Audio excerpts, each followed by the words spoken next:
ओम गंग गणपते नमो नमः। संक्षिप्त शिव पुराण कैलाश संहिता अध्याय 1719 वाक्यों के अर्थ पर विचार तथा सन्यासियों के योग पट का प्रकार। स्कंद जी कहते हैं, मुने अब महावाक्य प्रस्तुत किया गया है।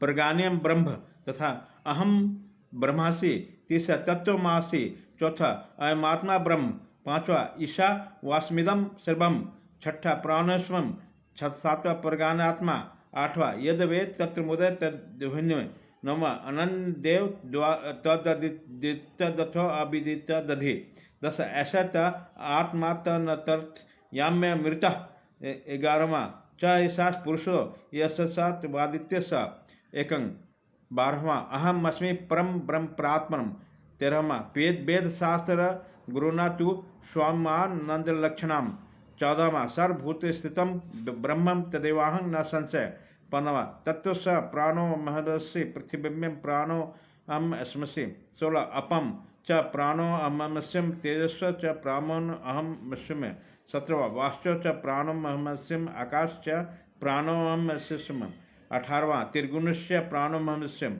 19वां सर्वोहम सर्वात्मको संसार यद्भुतम यच्च स भयम भव्यम यदर्थमानम सर्वात्मकत्वा यदित्योहम, 20वां सर्व खालिद्वम ब्रह्म, 21वां सर्वोहम विमुक्त ओहम, 22वां यो हिस्व सोहम हस सोहमस्ति। इस प्रकार सर्वत्र चिंतन करें। अब इन महावाक्यों का भावार्थ कहते हैं। प्रज्ञानम ब्रह्म का वाक्यार्थ पहले ही समझाया जा चुका है। अहम ब्रह्मास्मि का अर्थ बताया जाता है।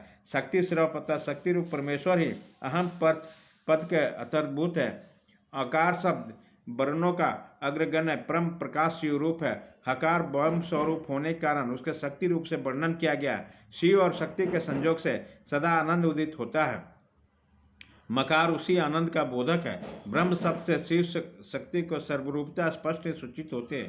पहले ही इस बात का उपदेश किया गया कि वह शक्तिमान परमेश्वर मैं हूँ, ऐसा भावना करना चाहिए। अब तत्वमासी का अर्थ कहते हैं। तत्वमासी इस वाक्य में तत्पद का वही अर्थ है जो सोहमस्मि में सह पद का अर्थ बताया गया, अर्थात तत्पद सत्यात्मक परमेश्वर का ही वाचक है।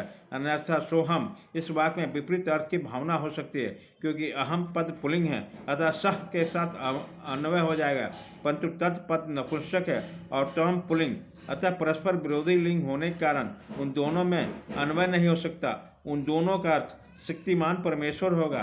तब अर्थ में समान लिंगता होने के अन्वय में अनुत्पत्ति नहीं होगी। यदि ऐसा न माना जाए तो स्त्री पुरुष रूप में जगत का कारण भी किसी और ही प्रकार का होगा। इसलिए सोहमस्मिम का अर्थ सह और तत्वमसि का तत्, ये दोनों समानार्थक है। इन महावाक्यों के उपदेश से एक ही अर्थ का भावना का विधान है। अब अयमात्मा ब्रह्म का अर्थ बताया जाता है। अयमात्मा ब्रह्म इस वाक्य में अयम और आत्मा ये दोनों पद पुल्लिंग रूप में हैं, अतः यह अन्वय में बाधा नहीं है। अयम शक्तिमान परमेश्वर आत्मा ब्रह्म है, इस वाक्य का तात्पर्य है। अब ईशावास्मिदम सर्वम का भावार्थ बता रहे हैं। परमेश्वर से रक्षित नहीं होने के कारण यह संपूर्ण जगत उसी में व्याप्त है। अब प्राणोस्वम मस्ति प्रज्ञानात्मा यदुपय तत्वमुत्तम, इन वाक्यों के अर्थ पर विचार किया जाता है। मैं प्रज्ञान स्वरूप प्राण हूँ। यहाँ प्राण शब्द परमेश्वर का ही वाचक है। जो यहाँ है वह वहाँ है, ऐसा चिंतन करें। यहाँ यत तत् का अर्थ क्रमशः यह और सह है, अर्थात जो परमात्मा यहाँ है वह परमात्मा वहाँ है, ऐसा सिद्धांत पक्ष का अवलंबन करने वाले विद्वानों ने कहा। उपयुक्त वाक्य में यद मूत्र तदन्युज, इन वाक्यांश का भाव यह है कि यो मूत्र च यह स्थित, अर्थात जो परमात्मा वहाँ परलोक में स्थित है वही यहाँ इस लोक में भी स्थित है। इस प्रकार विद्वानों को पहले ही समान परम पुरुष परमात्मा का अर्थ अभिष्ट है।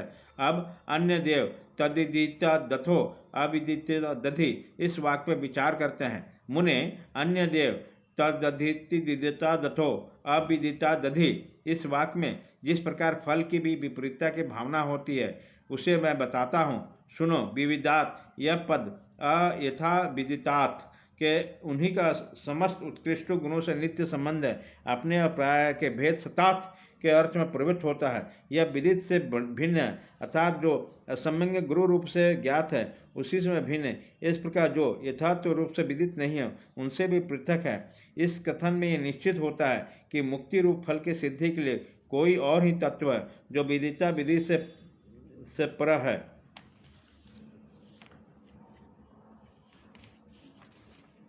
परंतु जो आत्मा है वह सर्वरूप है, वह किसी से अन्य नहीं हो सकता। अतः आत्मा या ब्रह्म आदि पद पूर्ववत शक्तिमान परमेश्वर शिव के ही बोधक है, यह मानना चाहिए। अब ऐसा आत्मा तथा ऐसा पुरुष है, इन दो वाक्यों के अर्थ पर विचार किया जाए। यह तुम्हारा अंतर्जामी आत्मा है जो स्वयं ही अमृत शिवरूप शिव है। यह जो पुरुष में शंभु है वही सूर्य में भी स्थित है। इन दोनों में कोई भेद नहीं है। जो पुरुष में है वही आदित्य में है। इन दोनों में पृथकता नहीं है। वही तत्व एक ही है, उसी को सर्वरूप कहा गया है। पुरुष और आदित्य इन दो उपाधियों से युक्त जो अर्थ कहा गया है वह औपचारिक है। वो शंभुनाथ को सब श्रुतियाँ हिरण्मय कहती है। हिरवान्य नमः इसमें जो बाहु शब्द है यह सब अंगों का विलक्षण है, अन्यथा उसे हिरण्यपति कहना किसी भी यत्न से संभव नहीं होगा। छांदोग्य परिषद में जो श्रुति है यह ऐश्वर्यादित्य हिरण्यमय पुरुषो दृश्यते हिरण्यस्य श्रीहरिकेश आफरकत खात सर्व एवं सुवर्ण, इसके द्वारा आदित्य मंडलागत अंतर्गत पुरुष को स्वर्ण में दाढ़ी मूछों वाला, सुवर्ण सदृश केशों वाला तथा नख से लेकर केशाग्र भाग पर्यंत सारा का सारा स्वर्णमय प्रकाशमय ही बताया गया है। अतः वह हिरण्यमय पुरुष साक्षात शंभु है। अब अहेमस्मि पर ब्रह्म प्रात्म इस वाक्य का तात्पर्य बताता हूँ, सुनो। अहम पद के अर्थभूत सत्यात्मा शिव ही बताए गए हैं। वे ही शिव मैं ही हूँ, ऐसा वाक्यार्थ योजना अवश्य होती है। उन्हीं को सबसे उत्कृष्ट सर्वस्वरूप परम ब्रह्म कहा गया है। उसके तीन भेद है, पर, अपर और प्रात्मर। रूप ब्रह्मा और विष्णु ये तीनों देवता ऋतु ने ही बताया है। ये हिरिंग क्रमशः पर, अपर और तथा प्रात्मर रूप है। इन तीनों में जो श्रेष्ठ देवता है वह शंभु परम ब्रह्म शब्द से कहा गया है। वेदों, शास्त्रों और गुरु के वचनों के अभ्यास से शिष्य के हृदय में स्वयं ही पूर्णानंदमय शंभु का प्रादुर्भाव होता है। संपूर्ण भूतों के हृदय में विराजमान शंभु ब्रह्म रूप ही है, वही मैं है, इसमें संचय नहीं है। मैं शिव ही संपूर्ण तत्व समुदाय का प्राण हूँ। ऐसा कहकर स्कंद जी फिर कहते हैं, मुने मैं शिव, आत्म तत्व, विद्या तत्व और शिव तत्व इन तीनों का प्राण हूँ। पृथ्वी आदि का भी प्राण हूँ। पृथ्वी आदि के गुणों तक ग्रहण होने से समझ लो यहाँ सारे आत्म तत्व गृहीत हो गए हैं। फिर सबका ग्रहण विद्या तत्व और शिव तत्व का भी ग्रहण कराता हूँ। ये सबके तत्वों का मैं प्राण हूँ, मैं सर्व हूँ, सर्वात्मक हूँ। जीव का भी अंतर्जामी होने से उसका भी जीव हूँ। जो भूत, वर्तमान और भविष्य काल है वही सब मेरा स्वरूप होने के कारण मैं ही हूँ। सर्वे वै रुद्र, सब कुछ रुद्र है। यह श्रुति साक्षात शिव के मुख से प्रकट हुई है। अतः शिव ही सर्वरूप है, क्योंकि उन्हीं का इन समस्त उत्कृष्ट गुणों से नित्य संबंध है। अपने और पराय के भेद से रहित होने कारण मैं आदित्य आत्मा हूँ, सर्व खालिदम ब्रह्म। इस वाक्य का अर्थ पहले बताया गया है। मैं भावरूप होने कारण पूर्ण हूँ, नित्य मुक्त भी मैं ही हूँ। पशु जीव मेरी कृपा से मुक्त होकर मेरे स्वरूप को प्राप्त होते हैं। जो सर्वात्मक शंभु है वह मैं ही हूँ, मैं शिवरूप हूँ, वामदेव। इस प्रकार संपूर्ण वाक्यों का अर्थ भगवान शिव बताए गए हैं। ईशावास्योपनिषद की श्रुति के दो वाक्यों के द्वारा प्रतिपादित अर्थ साक्षात शिव की एकता को प्रदान करने वाला होता है।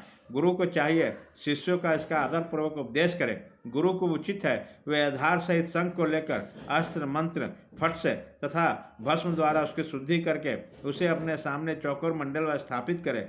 फिर अहंकार का उच्चारण करके गंध आदि के द्वारा उस शंख की पूजा करे। इसमें वस्त्र लपेट दे, सुगंधित जल भरकर पर्णों का उच्चारण करते हुए उसका पूजन करे।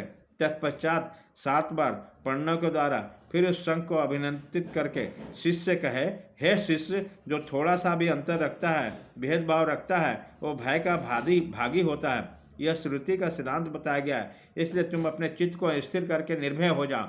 ऐसा कहकर गुरु स्वयं महादेवी जी का ध्यान करते हुए उन्हीं के रूप में शिव का अर्चन करें। शिष्य के आसन की पूजा करके शिव की आसन और शिव की मूर्ति की भावना करें। फिर सिर से पैर तक सज्जदात आदि 5 मंत्रों का न्यास करके मस्तक, मुख और कलाओं के भेद से पर्णों की कलाओं का भी न्यास करें। शिष्य के शरीर में 38 मंत्र रूपा पर्णों की कलाओं के न्यास करके उसके मस्तक पर शिव का आवाहन करें। तत्पश्चात स्थापनी आदि मुद्राओं का प्रदर्शन करें। फिर अंग न्यास करके आसन पूर्वक 16 उपचारों की कल्पना करें।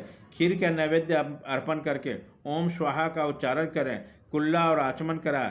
अर्घ्य आदि कर्मशः धूप दीप आदि समर्पित करें। शिव के 8 नामों से पूजन करके वेदों के प्रांगत ब्राह्मणों के साथ ब्रह्म विद्योन्नप्ति प्रम इत्यादि ब्रह्मानंद वल्ली के मंत्रों तथा भृगवे ब्राह्मणी इत्यादि भृगवल्ली के मंत्रों का पढ़ें। तत्पश्चात यो देवानाम प्रथम पुरुषार्थ से लेकर तस्य प्रकृति निश्चय यह परः स महेश्वर तक महानारायण व विष्णु के मंत्रों का पाठ करें। इसके बाद शिष्य के सामने कहार आदि की माला लेकर खड़े हैं गुरु शिव निर्मित 50वें शास्त्र के सीधी स्कंद का धीरे धीरे जप करें। अनुकूल चित्त से पूर्णोहम इस मंत्र तक जप करके गुरु उस माला को शिष्य के कंठ में पहना दे। तदनंतर ललाट में तिलक लगाकर सांप्रदाय के अनुसार सर्वांग में विधिवत चंदन का लेप लगाए। तत्पश्चात गुरु प्रसन्नतापूर्वक श्रीपाद युक्त देकर नाम शिष्य को छत्र और चरना पादु को अर्पित करे। उसे व्याख्यान देने तथा अनावश्यक कर्म आदि के लिए गुरुवासन ग्रहण करने का अधिकार दे। फिर गुरु अपने उस शिव रूपी शिष्य पर अनुग्रह करके कहे, तुम सदा समाधिस्थ रहकर मैं शिव हूँ इस प्रकार की भावना करते रहो। यह कहकर वह स्वयं शिव को नमस्कार करे। फिर संप्रदाय के मर्यादा के अनुसार दूसरे लोग भी उसे नमस्कार करें। उसी समय शिष्य उठकर गुरु को नमस्कार करे और अपने गुरु को और उनके शिष्यों को भी मस्तक झुकाएं। इस प्रकार नमस्कार करके सुशील शिष्य जब मौन और विनीत भाव से गुरु के समीप खड़ा हो तब गुरु स्वयं उसे इस प्रकार का उपदेश दे, बेटा आज से तुम समस्त लोगों पर अनुग्रह करते रहो। यदि कोई शिष्य होने के लिए आए तो पहले उसकी परीक्षा लो, फिर शास्त्र विधि के अनुसार शिष्य बनाओ। राग आदि दोषों का त्याग करके निरंतर शिव का चिंतन करते रहो। श्रेष्ठ संप्रदाय के सिद्ध पुरुषों का संग करो, दूसरों का नहीं। प्राणों पर संकट आ जाए तो भी शिव का पूजन किए बिना कभी भोजन न करो, ग्रहण करो। गुरु भक्ति का आश्रय ले सुखी रहो। मुनीश्वर वामदेव तुम्हारे स्नेहवश अत्यंत गोपनीय होने पर भी मैंने यह योग पट्टक का प्रकार तुम्हें बताया है। ऐसा कहकर स्कंद ने यतियों पर कृपा करके उन्होंने सन्यासियों के छौर और स्नान विधि का वर्णन किया। अध्याय 17 से 19।